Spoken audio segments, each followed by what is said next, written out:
Hello guys, this is the second tutorial in the beginner's scripting series, and today we'll be learning about data types and printing.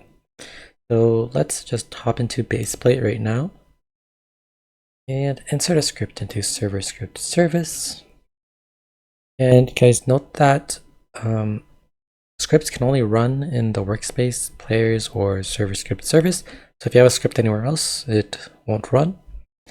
Right, so before we get started, I want to talk about 4 different data types that are in Lua, or Roblox you could say. And those are number, string, boolean, and nil. So a number is, well, any number really. So it can be a decimal or an integer or anything of the sort.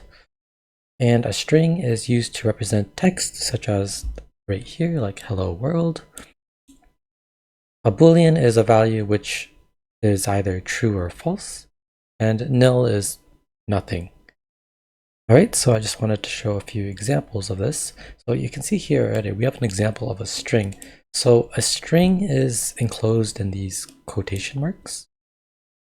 And you can see how I was saying earlier, how a string represents text, and here we have hello world.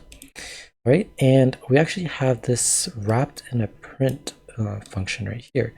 So this print is actually a built-in function that Roblox gives us, or I guess Lua gives us. So if we were to run this, right, and I showed you guys last video how to get this output window right here, but we can see how it says hello world, which is what we wanted to output to the console. All right, so that's how you would output like a string.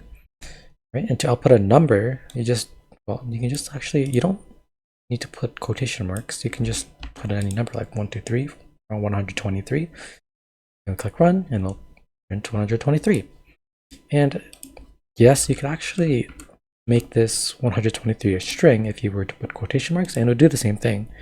But the difference is you can't use this in calculations, which we're going to be doing later. So for numbers, for now, just leave them as a number, and it'll leave it like that, and it'll print 1, 2, 3, 123.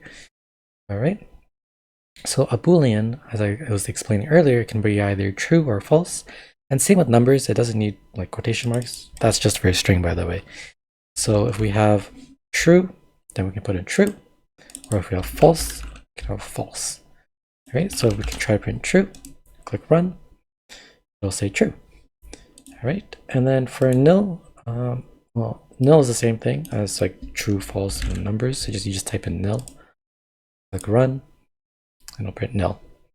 Right, so that's all I wanted to show you guys for today. All right, so that's the end of today's video. Next video, we're going to be focusing on variables, so stay tuned for that. And I hope you guys have a nice day.